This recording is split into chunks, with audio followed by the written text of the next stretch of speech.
जय श्री राम। आइए एक ऐसे जो है तो द्वादशी के बारे में जानते हैं जो भक्ति का मतलब भक्ति के लिए और हम सब के लिए एक प्रेरणा है। नरसिंह द्वादशी जो है तो भगवान नरसिंह और भक्त प्रहलाद की कथा जो है तो इसमें कही जाती है। कहते हैं कि संसार में जब जब आसुरी शक्तियों ने अहंकारवश देवों और मनुष्यों पर अत्याचार करना शुरू किया, तब तब भगवान विष्णु ने अलग अलग रूपों में अवतार लेकर उनका अंत किया। भगवान नरसिंह का अवतार भी उन्हीं अवतारों में से एक है जो उन्होंने हिरण्यकश्यप का वध करने एवं भक्त प्रहलाद की रक्षा करने के लिए लिया था। भगवान के इसी रूप को समर्पित है नरसिंह द्वादशी का पावन पर्व।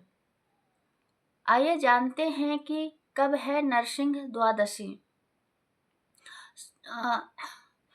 फल्गुन पक्ष की द्वादशी के दिन ही भगवान विष्णु नरसिंह रूप में अवतरित हुए थे। अतः हर वर्ष होली से लगभग 3 से 4 दिन पहले द्वादशी तिथि पर नरसिंह द्वादशी मनाई जाती है। 10 मार्च 2025 सोमवार फाल्गुन शुक्ल द्वादशी नरसिंह द्वादशी।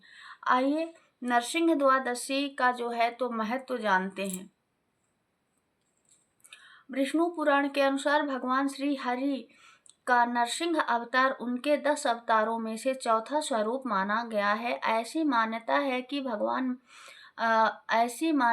कि फल्गुन मास शुक्ल पक्ष की द्वादशी तिथि को अपने परम भक्त प्रहलाद की रक्षा करने के लिए भगवान विष्णु एक खंभे को चीरते हुए प्रकट हुए थे। उनका आधा शरीर मनुष्य का और आधा शरीर शेर का था। इसी कारण भगवान के इस अवतार को नरसिंह अवतार कहा जाता है। इसके साथ ही भगवान नरसिंह ने प्रहलाद से कहा था, जो मनुष्य नरसिंह द्वादशी पर मेरे इस नरसिंह अवतार का स्मरण करते हैं, इस पवित्र मन से पूजा व व्रत करेगा, उसे जन्म जन्मांतरों के पाप से मुक्ति मिलेगी, समस्त मनोकामनाएं पूरी होगी।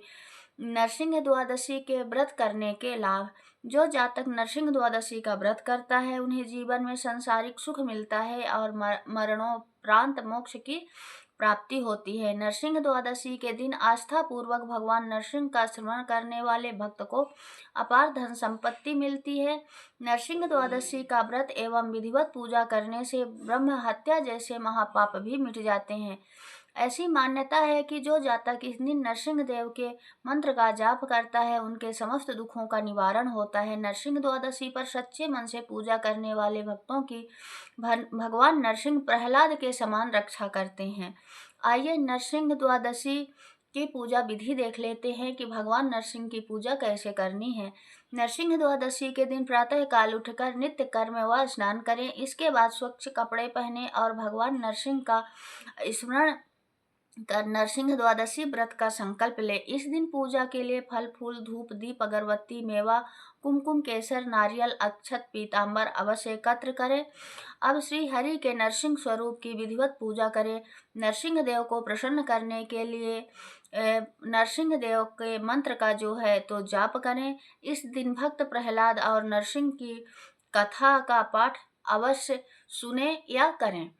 आइए अब नरसिंह द्वादशी से जुड़ी हुई कथा का श्रवण करते हैं। भगवान विष्णु ने 12 अवतार में पृथ्वी की रक्षा के लिए हिरण्याक्ष का वध कर दिया था। ऐसे में अपने भाई की मृत्यु से क्रोधित होकर हिरण्याकश्यप ने प्रतिशोध लेने का संकल्प लिया। उसने ब्रह्मा जी की कठोर तपस्या की और उन्होंने प्रसन्न कर अजर अमर होने का वरदान मांगा। उसने कहा, भगवान मुझे ऐसा वरदान दीजिए कि मैं न दिन में मरूं न रात में मरूं, न पृथ्वी पर मरूं न आकाश में मरूं न पाताल में, न देव से मरूं न दानव से। इतना सुनकर ब्रह्मा जी ने कहा, तथा अस्तु हिरण्याकश्यप।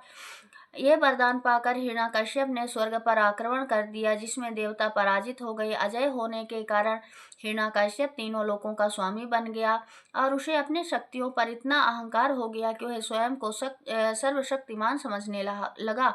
अहंकार में अंधे हो चुके हिरण्याकश्यप का अत्याचार बढ़ने लगा। कुछ समय पश्चात उसकी पत्नी कयाधु ने एक पुत्र को जन्म दिया, जिसका नाम रखा गया प्रहलाद। प्रहलाद का स्वभाव अपने पिता से विपरीत साधु प्रवृत्ति का था। वे भगवान श्री हरि की भक्ति में बेहद विश्वास रखता था। जब प्रहलाद थोड़ा बड़ा हुआ तो हिरण्याकश्यप ने उसे आदेश दिया कि वे केवल अपने पिता की पूजा करे, परंतु प्रहलाद ने ऐसा नहीं किया। ऐसे में विष्णु भक्त ऐसे अपने पुत्र का भक्ति से अपने पुत्र का मन हटाने और स्वयं के प्रति आस्था जगाने के लिए हिरण्यकश्यप ने अथक प्रयत्न किया, लेकिन जब सब व्यर्थ दिखने लगा तो हिरण्यकश्यप प्रहलाद को तरह तरह से प्रताड़ित करने लगा। और एक समय ऐसा आया जब उसने अपने पुत्र की हत्या करने का निर्णय ले लिया।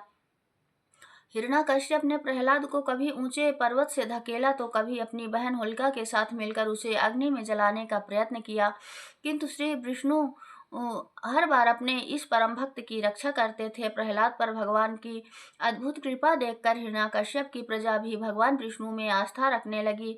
ऐसे में हिरण्यकश्यप क्रोध की ज्वाला में भड़क उठा और भरी सभा के बीच अपने पुत्र को मृत्यु दंड देने का निश्चय किया।